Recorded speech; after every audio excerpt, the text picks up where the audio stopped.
Planète Marché, nous avons une quarantaine de minutes ensemble pour décrypter les tendances et les informations qui nous proviennent de la Planète Marché. 3 experts sont aujourd'hui avec nous en plateau pour décrypter les actualités financières. Christopher Dembick, tout d'abord, nous accompagne. Bonsoir Christopher Dembick. Bonsoir. Vous êtes conseiller en stratégie d'investissement chez Pictet Asset Management. Nous avons le plaisir d'accueillir également à vos côtés Vincent Genzi. Bonsoir Vincent Genzi, bonsoir. Directeur de la stratégie d'investissement de Cholet-Dupont-Oudart. Et nous avons le plaisir d'accueillir également Jean-Jacques Friedman. Bonsoir Jean-Jacques Friedman. Bonsoir Nicolas. Directeur des investissements chez Vega IM. Alors messieurs, beaucoup d'informations, beaucoup d'actualités aujourd'hui, mais surtout ce chiffre de l'inflation aux États-Unis, attendu comme la statistique majeure de la semaine, dans un contexte où le S&P 500 avait passé vendredi dernier les 5000 points. Il vient de repasser en dessous en perdant près d'1% à l'heure actuelle. Peut-être commencer avec vous, Christopher Dembick, ce chiffre de l'inflation. Il y avait des attentes peut-être un peu optimistes sur cette idée que l'inflation se dégonflait progressivement dans le meilleur des mondes, avec une économie américaine qui résistait, une inflation qui se rapprochait tranquillement des 2%. On se rend compte là que l'inflation persiste peut-être un tout petit peu plus que prévu. Est-ce que c'est de nature à remettre en cause un scénario sur l'économie américaine en 2024 ? Alors, pour répondre très clairement, non. En revanche, sur l'inflation, 3 points qui sont importants. D'abord, on était quand même sur un mois de janvier qui est traditionnellement volatile au niveau des chiffres de l'inflation. Donc ça veut dire qu'il ne faut pas surinterpréter les données qui ont été publiées. Le deuxième point, la Fed, la BCE, toutes les banques centrales nous répètent depuis plusieurs mois, plusieurs trimestres, qu'on est sur un régime d'inflation plus volatile, ce qui fait effectivement qu'on peut avoir des sursauts en fonction des données. Le dernier élément, c'est que la Fed, bien évidemment, on commente l'indice des prix à la consommation, on sait son importance. Malgré tout, c'est pas ce que regarde aujourd'hui la Fed, puisque finalement, l'indice des prix à la consommation, on est sur une tendance de baisse. La désinflation est bien amorcée, malgré ce mois de janvier. Ce qui est problématique pour la Fed, c'est l'inflation dans les services hors loyer. Hors loyer, puisque c'est considéré comme un indicateur un peu décalé et assez peu représentatif, avec une nécessité d'amélioration statistique. La réalité, c'est que là, la désinflation, elle est amorcée, mais elle est beaucoup plus lente. On est sur un glissement sur 6 mois autour de 3,6% de mémoire, ce qui est beaucoup trop élevé, et c'est ça que regarde plutôt la Fed, bien plus que l'indice des prix à la consommation, ou même que l'indice PCE Core, qui est souvent mis en avant. Donc ça veut dire quoi ? Ça veut dire que pour la Fed, l'objectif, et ça ne change pas par rapport au discours qu'elle a pu tenir dans les mois précédents, c'est qu'elle va attendre un tout petit peu avant de baisser les taux. Le marché l'a bien compris à cet égard. Et surtout qu'on est sur un régime de baisse des taux qui n'aura rien à voir avec les cycles précédents. Donc pas de baisse de taux agressive.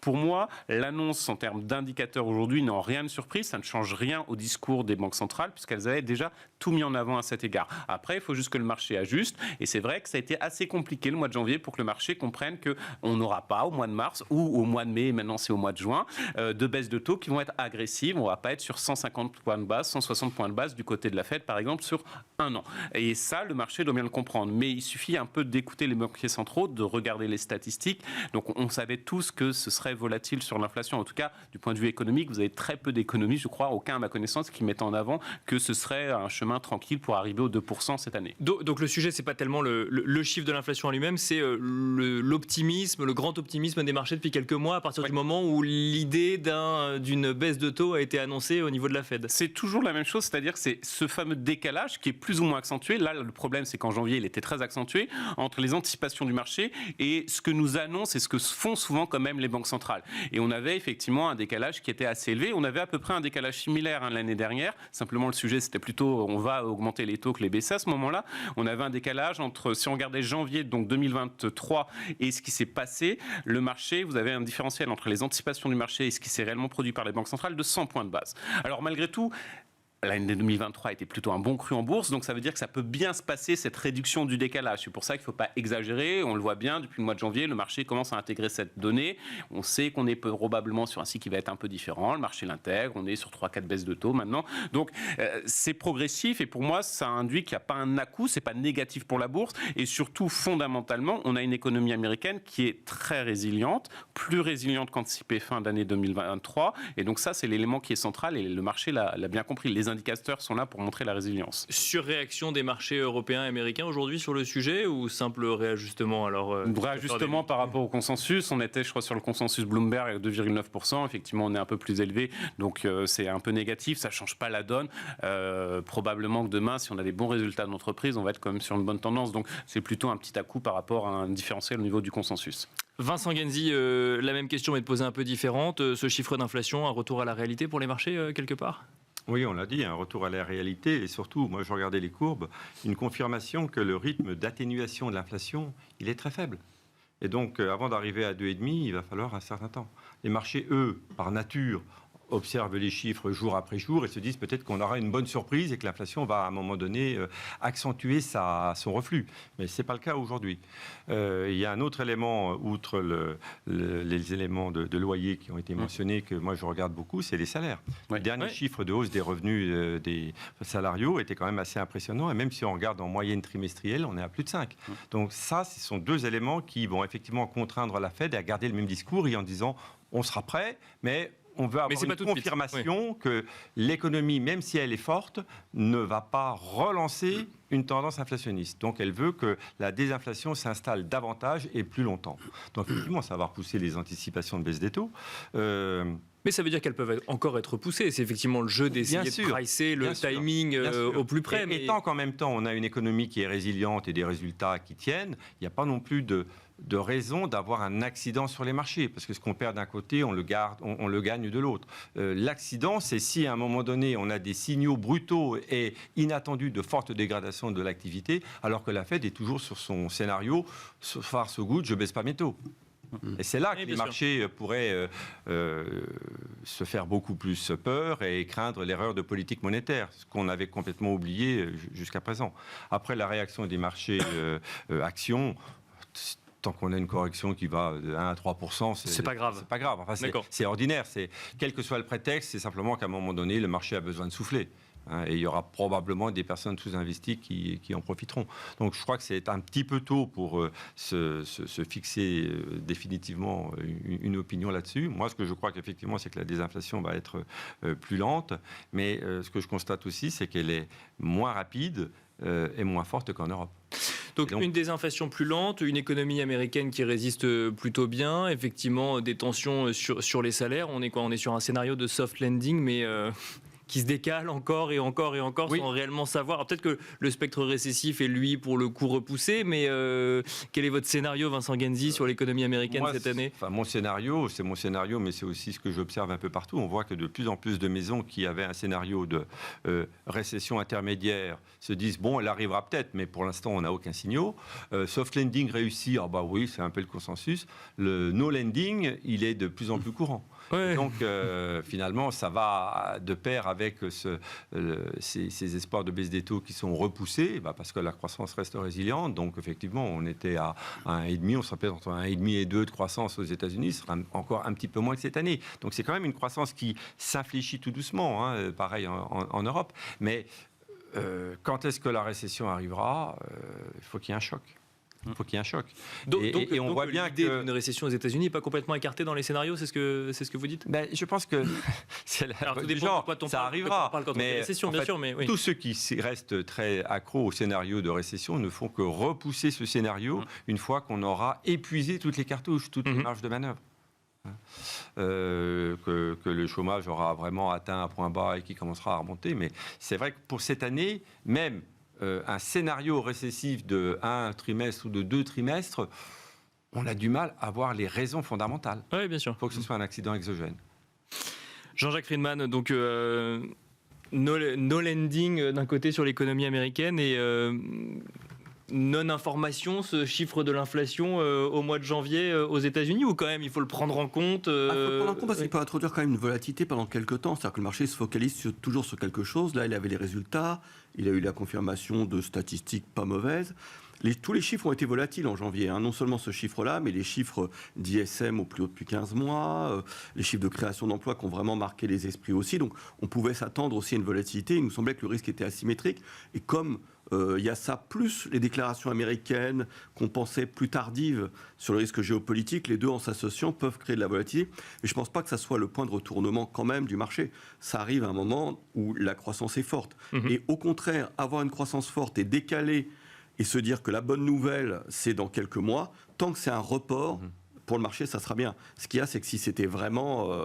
la baisse des taux n'était plus dans le scénario. Mais tant que c'est un report, je pense que ça sera quand même bien perçu et que le moment d'inquiétude, souvent, le paradoxe, c'est quand le mouvement de baisse des taux se déclenche, que là, il y a une interrogation. Le marché, souvent, se dit, c'est plutôt pas mal, il y a un ralentissement. Et au moment de la deuxième, troisième baisse, souvent, il se dit peut-être qu'on se trompe et qu'on va vers une récession. Et là, la baisse des taux est insuffisante pour compenser le scénario récessionniste. D'accord. Et c'est souvent là où le marché plonge. Donc tant qu'on repousse, finalement, c'est pas si mal. C'est peut-être le meilleur scénario existant pour les marchés. Nous, on vient souvent sur le plateau pour défendre depuis très longtemps un scénario positif, mais on a un scénario d'ici quelques mois, je pense, où il y aura cette phase dangereuse, à la fois pour le risque géopolitique et pour le risque qu'on décrit là. Donc je pense que la statistique en elle-même, qui est une statistique de report, ne modifie pas ça. Et il y a des économistes justement qui disaient les chiffres peuvent être très volatiles pendant 2-3 mois, vaut mieux que ça arrive maintenant et qu'après il y a plus de lisibilité. Sur le marché européen, la baisse de l'inflation était plus inscrite et plus lisible. Sur le marché américain, il y avait cela. Il y a aussi les statistiques autour du fret aussi, qui peuvent perturber un petit peu le débat pendant quelques temps. On voit bien que ça peut aussi créer des blocages et des problèmes d'approvisionnement et donc engendrer aussi quelques éléments inflationnistes. Et puis, vous l'avez mentionné, c'est vraiment l'effet de second tour un peu sur les hausses de salaire à 4,5%. Donc ça, par définition, ça ne peut pas être compensé uniquement par la baisse des biens. Donc ça paraît assez, ce chiffre paraît assez logique, somme toute. Et cet atterrissage de l'économie américaine Alors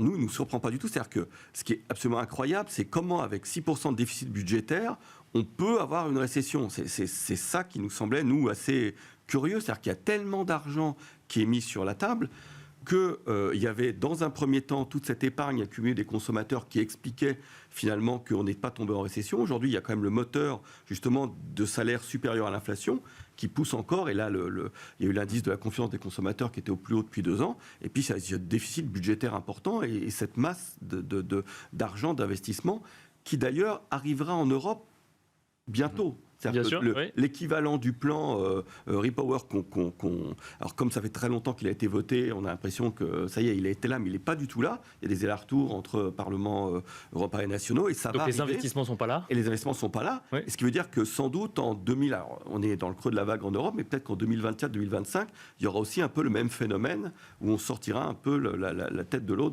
Grâce à une relance budgétaire, cette fois-ci. Grâce à une relance budgétaire, oui. Donc, alors on reste dans le scénario de soft landing et certains maintenant ont basculé dans le no landing. Pourquoi pas, oui. Christopher Dembicke, peut-être un petit mot sur l'économie américaine. On a commencé avec l'inflation, peut-être une réaction à ce qu'ont dit Vincent Genzi et Jean-Jacques Friedman avant d'aller peut-être sur le scénario européen également. Outre effectivement bien sûr le déficit budgétaire qui est déjà en soi un argument massue et ça c'est indéniable. L'autre point c'est que du côté quand même américain vous avez le retour durable, structurel vraisemblablement de la productivité. Les derniers chiffres ont été publiés, plus 3,4% au 4e trimestre de l'année dernière.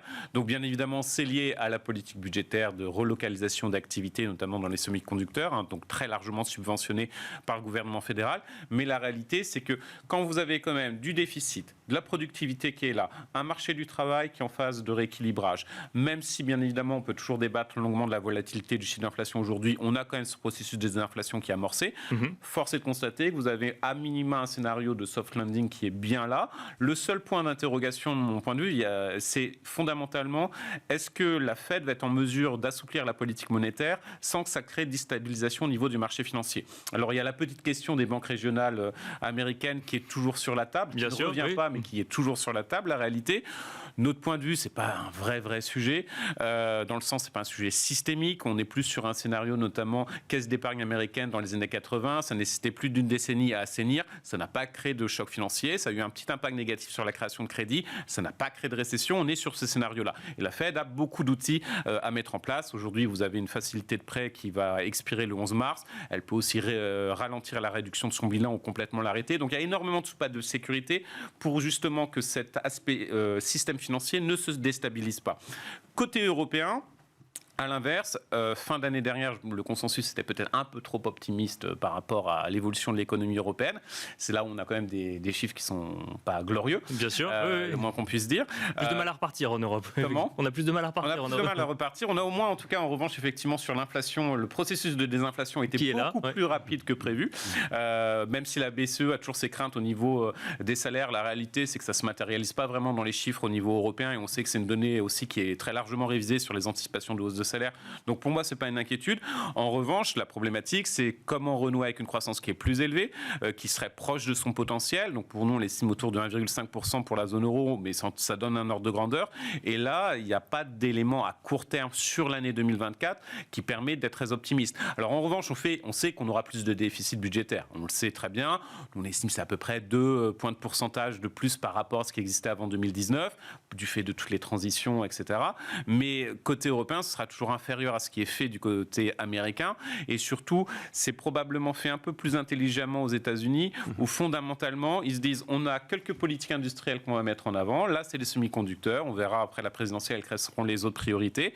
Et on subventionne au maximum. On arrive à faire de la création d'emplois durables derrière cela, des gains de productivité. En Europe, on a toujours cette stratégie qui est liée aussi à la structuration institutionnelle de l'Europe. Bien sûr. C'est-à-dire, on va essayer de faire un peu en fonction de toutes les industries présentes dans tous les pays. Donc un peu tout en même temps. Un peu tout en même temps. Et malheureusement, ça ne va pas créer les gains de productivité dont on a besoin. Donc, c'est dur d'être très optimiste pour la zone euro, en tout cas à minima cette année. L'Europe aurait-elle besoin d'un soutien monétaire plus rapide que ce qu'on pourrait voir aux États-Unis, Christopher Dembicki? Économiquement, l'argument va dans le sens où il faudrait baisser les taux plus rapidement. Que ce soit parce que vous avez une économie qui est un peu au bord de la récession. Du côté allemand, vous avez quand même besoin aussi d'assouplir un peu la politique monétaire, surtout, je pense, sur le segment immobilier qui est la problématique. Concrètement, pour moi, aujourd'hui, baisser les taux directeurs, que ce soit BCE ou Fed, l'argument fondamental, c'est plutôt le secteur de l'immobilier. Il faut aider ce secteur de l'immobilier qui est en difficulté, immobilier commercial aux États-Unis, ça vaut aussi en zone euro, mais ça ne va pas être aussi une solution miracle. Parce que comme on a vu dans la phase de lutte contre l'inflation que l'économie est moins sensible aux taux d'intérêt élevés, elle est aussi moins aux taux d'intérêt bas. Bien Donc sûr. ce n'est pas la seule recette, il faut aussi aller sur du budgétaire, avec des contraintes budgétaires qu'on connaît. On voit qu'il y a quelques tensions, notamment pour les entreprises allemandes, pour se refinancer en ce moment à cause de la situation macroéconomique à court terme. Donc ça complexifie quand même la situation du côté européen, plus que du côté des États-Unis. Vincent Ganzi, situation européenne, scénario économique européen, la BCE peut-elle dégainer avant la Fed? Est-ce que ça a l'air peu plausible politiquement, mais est-ce que ce ne serait pas finalement la solution, ou en tout cas la nécessité aujourd'hui? Juste avant de venir sur l'Europe, je voudrais bien revenir sur l'aspect déficit budgétaire américain qui a été mentionné déjà 2 fois, pour bien insister sur le fait qu'il y a une grosse différence avec les déficits budgétaires américains et les déficits budgétaires européens, qui est effectivement la nature des dépenses, qui ont été pendant le Covid et après le Covid très dirigés vers la consommation, comme Bien chez sûr, nous, oui. mais qui ont complètement changé d'orientation pour financer l'investissement et donc une croissance durable. Et c'est ce qui explique également pourquoi, malgré les niveaux de dette qui commencent à enfler aux États-Unis, on a des marchés obligataires américains qui restent relativement sereins et un dollar qui se tient bien. C'est assez important pour la suite. En revanche, il n'est pas exclu qu'en cas de risque un peu géopolitique lié aux élections présidentielles, ce phénomène un peu stabilisateur que l'on avait soit perturbé. Avec quand même quelques alertes justement sur le déficit américain aussi, sur le sol américain, qui laissent entendre que potentiellement il ne pourra pas continuer indéfiniment. Mais les États-Unis ont toujours su réduire le déficit budgétaire quand il le fallait à un moment donné. Donc on leur fait confiance. Sauf si c'est n'importe qui dirige les États-Unis. Voilà. Donc on peut se poser Chacun la question déduira. d'ailleurs dès maintenant. Mais bref, en tout cas, c'est pas tellement la personne qui dirige, c'est les faits. C'est-à-dire qu'aujourd'hui, on finance l'investissement plus que la consommation. Mais s'il y avait des aberrations économiques dans la politique des prochains dirigeants, ça se verrait. Et on aurait une prime de risque qui se mettrait en place sur les taux américains, ce qui n'est pas le cas aujourd'hui. Donc, quant à l'Europe, évidemment, c'est l'éternel parent pauvre. On a rapidement évoqué le problème de gouvernance. Quand on voit à quelle vitesse les Américains ont mis en place leur programme IRA et à quelle vitesse l'argent a été dépensé, alors que nous, on a dépensé quoi, 5%, 10% du programme. Et encore, on n'était pas tout à fait d'accord sur les orientations. Ce qui est bien en Europe, on ne l'a pas signalé, c'est qu'il y a quand même une espèce de prise de conscience qui est en train de se faire. Merci nos agriculteurs, mais pas que en France. C'est qu'on est en train de dire à l'Europe, bon, c'est très bien d'être être vertueux, mais il faut être un peu réaliste. Et donc, je trouve que ce qui se passe en Europe, que ce soit sur le plan de l'immigration, avec des connotations politiques, de l'agriculture, de l'écologie, de la transition énergétique, etc., je trouve que c'est assez positif. Mais tout ceci va très lentement. Ça se fait à 27. Et donc, ça ne va pas être un driver colossal. Et ça ne va pas effectivement renverser la vapeur, quoi. Ça, on ne va pas accélérer de manière dramatique. Donc, j'ai un scénario assez faiblard sur l'Europe. Mais on est déjà faiblard. Donc, est-ce que ça peut beaucoup se dégrader? On a vu dans les derniers chiffres de PMI que la récession, la contraction tendait à s'atténuer un petit peu, mais on est toujours en contraction, quoi, d'un mois sur l'autre. Donc, c'est pas brillant. Donc, je crois effectivement que la BCE, je ne sais pas si l'économie a besoin d'une baisse des taux. Il y a des secteurs qui en ont très certainement besoin. La BCE ne le fera certainement pas trop vite non plus, parce que les chiffres d'inflation, même s'ils sont meilleurs qu'aux États-Unis, et même si la pente de baisse est plus rapide qu'aux États-Unis, bon, on est encore à un niveau élevé, donc il n'y a pas encore suffisamment de marge de manœuvre. Mais j'exclus de moins en moins que la BCE puisse éventuellement faire quelque chose avant la Fed. Qui aurait commencé du coup après la Fed et qui... elle n'a jamais commencé avant la Fed, donc peut-être que pour une fois elle le ferait, sait-on jamais. Mais derrière, il faut voir quelle va être la tenue de l'euro. Et si on a un euro qui faiblissait beaucoup trop, on sait que ça peut être un vecteur d'inflation importée. Donc la partie ne va pas être facile pour la BCE non plus. On aura sans doute besoin d'elle bien avant les États-Unis, mais il est un peu tôt pour savoir si elle va venir nous aider l'économie. Avant de passer aux résultats qui vont nous emmener évidemment aux États-Unis et aussi en Europe, Jean-Jacques Friedman, sur le scénario économique européen, il y a les investissements, vous nous l'avez dit, ça effectivement, ça va peut-être donner un petit peu de souffle 2024-2025. Là, on est début 2024, il n'y a pas que ça, il y a effectivement une situation monétaire, il y a une croissance qui est faible, une économie qui peine à repartir, une locomotive un peu absente aujourd'hui qui était l'Allemagne. Quel scénario vous avez sur l'année qui va s'écouler? Une augmentation des bénéfices par action assez faible, également des marges. L'Europe en plus souffre des difficultés, quand même il y a une forme de protectionnisme qui apparaît, une forme de commerce extérieur moindre, et l'Europe en souffre plus que les États-Unis. Et donc des marges qui devraient également sécréter un peu, parce qu'on voit bien que l'aspect charge financière, hausse des salaires malgré tout, ronge un peu des marges qui étaient sur des niveaux légèrement supérieurs à 8,5. Ouais. Donc voilà, après, ce qui compte et ce qui est très important, c'est les multiples de valorisation. On a des multiples de valorisation qui ne sont pas protecteurs et très bas, mais qui sont quand même moyens. Donc voilà, c'est pour ça que... et en plus, il y a une absence d'investissement et de positionnement extrêmement important.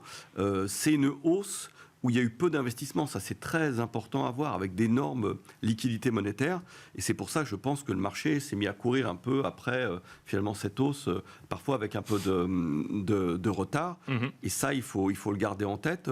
Ce qu'on trouvait, c'est qu'il y avait une forme de positionnement qui aurait pu aller à cette forme, je dirais pas d'euphorie, mais qui pourrait être positif. On voyait les records successifs, une participation plus importante du nombre de secteurs également.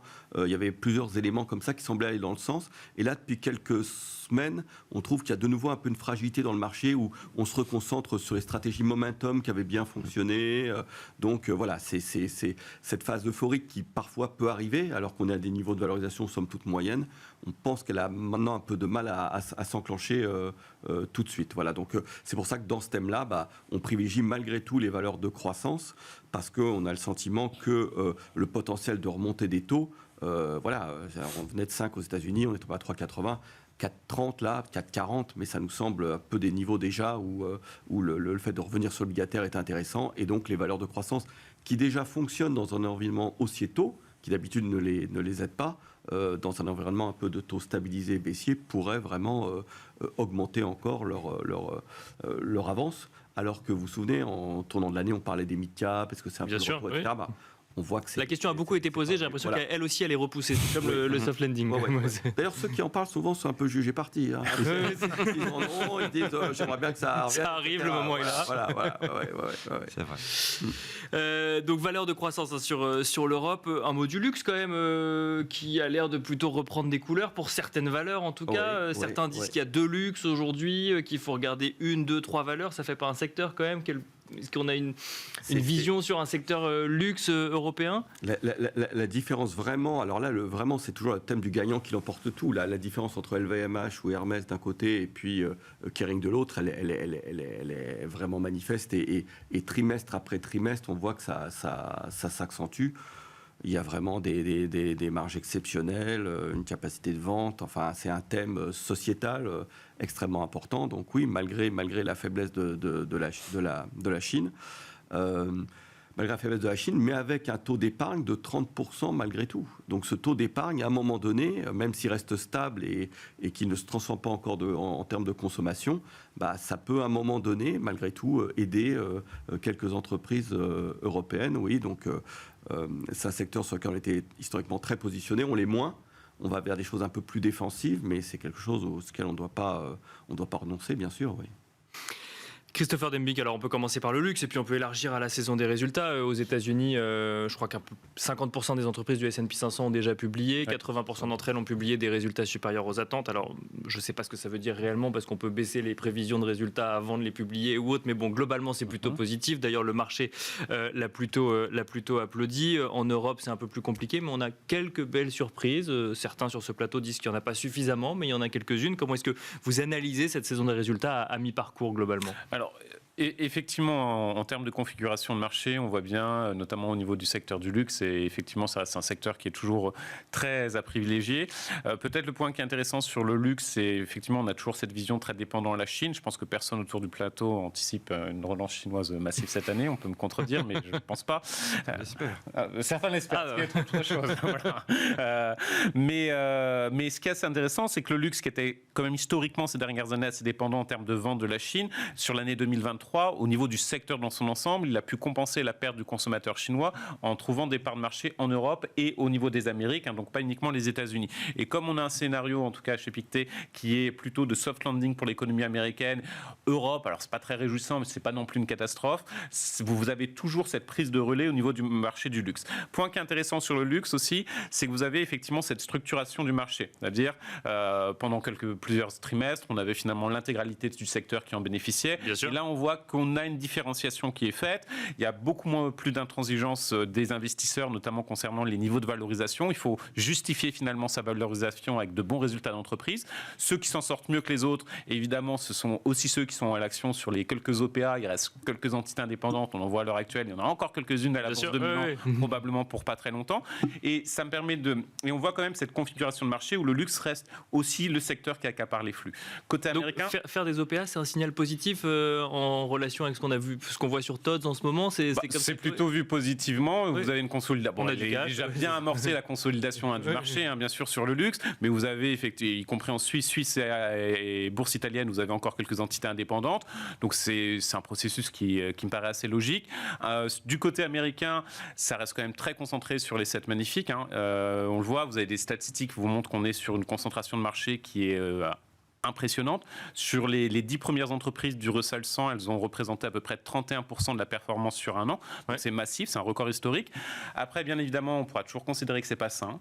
Mais notre point de vue, c'est qu'on est sur un marché qui est boursier américain, qui est structurellement en forme oligopolistique, avec cette concentration autour des 7 magnifiques qui va perdurer. Et pour nous, même si bien sûr beaucoup de 7 magnifiques sont en termes de valorisation, c'est assez élevé, ça reste des valeurs qui sont attrayantes et qu'on doit avoir en bas de portefeuille. En revanche, si vous avez un marché qui est oligopolistique, c'est-à-dire quelques valeurs accaparent les flux, ça va être quand même très compliqué pour que les small caps surperforment cette année les valeurs les plus liquides. Mais bon, comme peut-être qu'on sera contredit, mais j'ai un peu de doute sur ça, sur les small caps. Vincent Ganzi, en réaction à ce que vient de dire Christopher Dembick, effectivement, sur le fait qu'il y a encore encore un peu de potentiel pour ces 7 Magnificent, ou les 6 si on sortait cela pour le moment, mais on ne sait jamais, peut-être que l'année est encore longue. Les 7 Magnificent sont-elles trop chères aujourd'hui, alors même que c'est elles qui tirent la cote?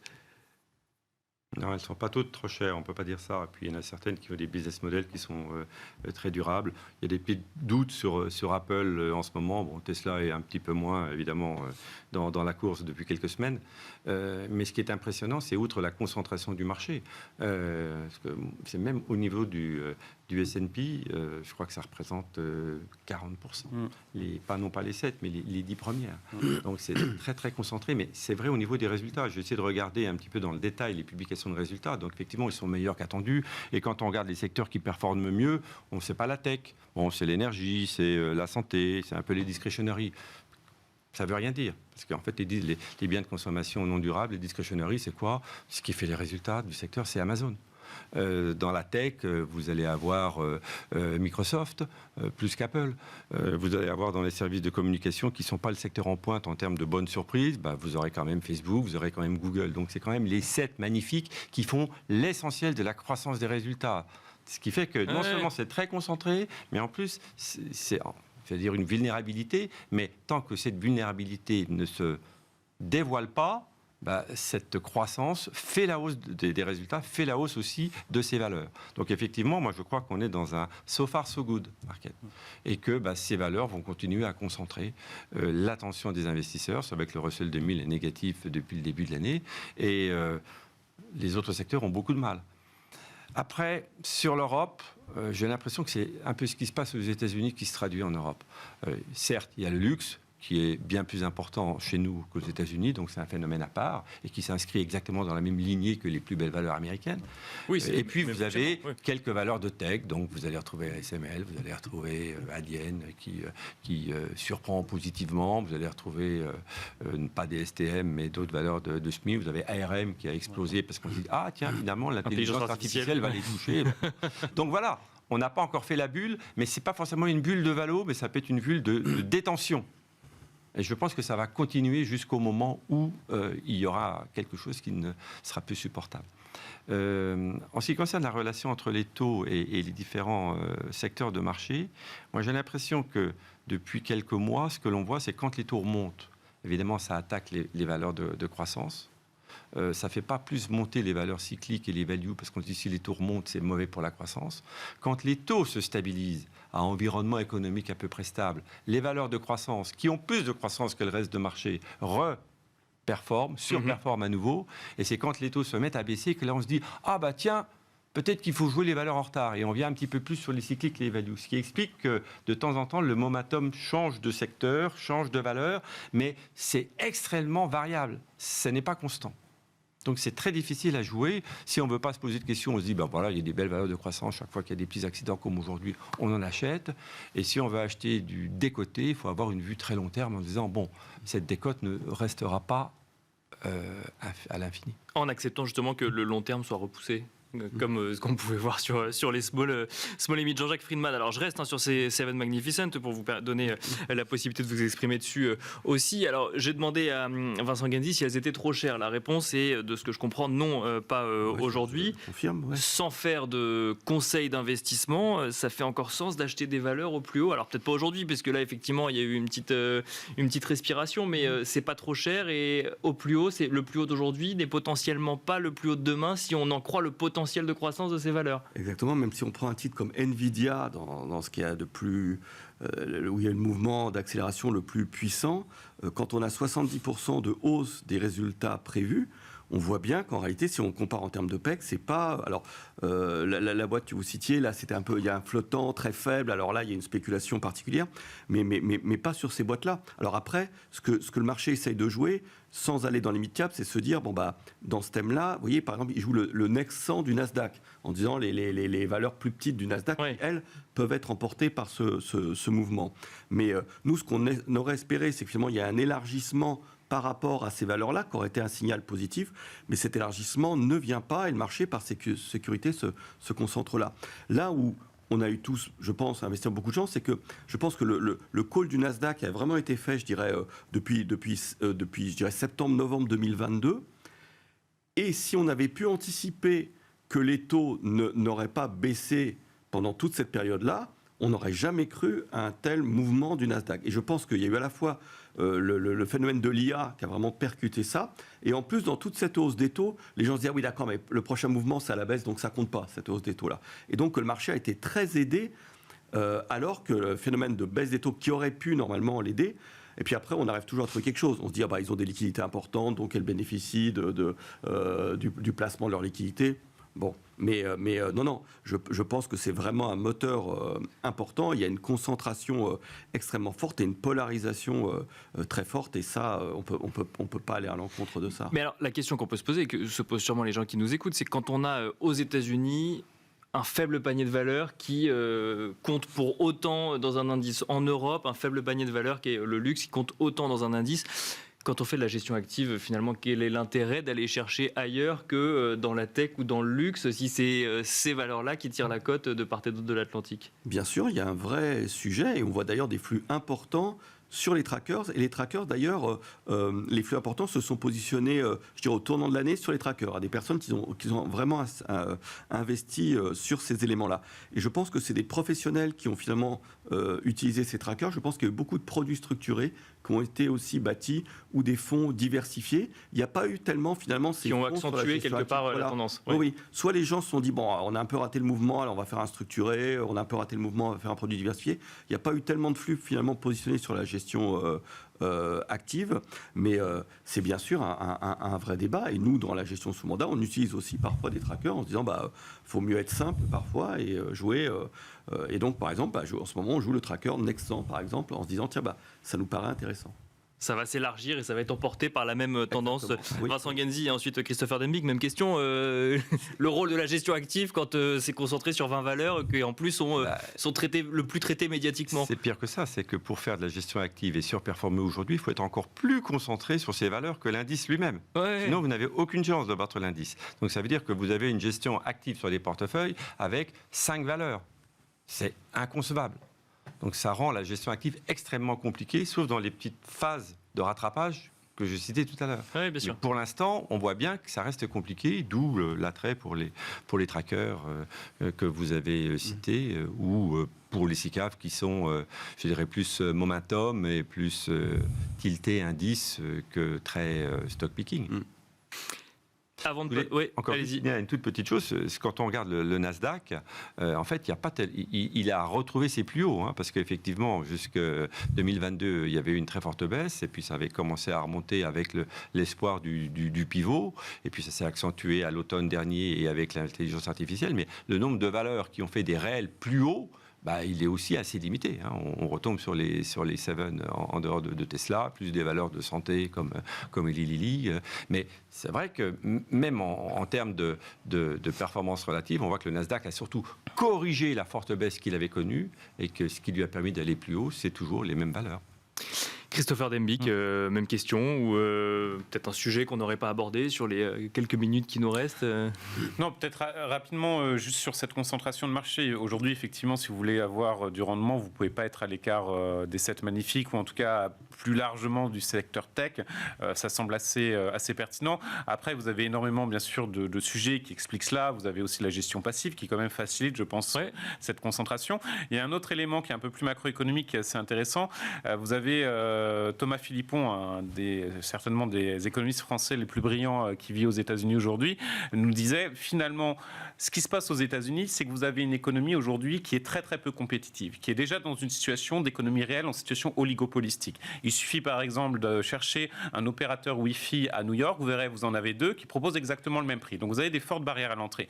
Et finalement, si on extrapole un peu son propos sur l'économie réelle, la bourse américaine aussi reflète cette économie réelle qui est en situation oligopolistique. Parce que justement, quand vous regardez les introductions en bourse aux États-Unis, en l'espace de 5 ans, vous avez une baisse ça a été divisé par 10. Alors il y a eu l'effet Covid qu'on a un peu vu, bien sûr, côté européen.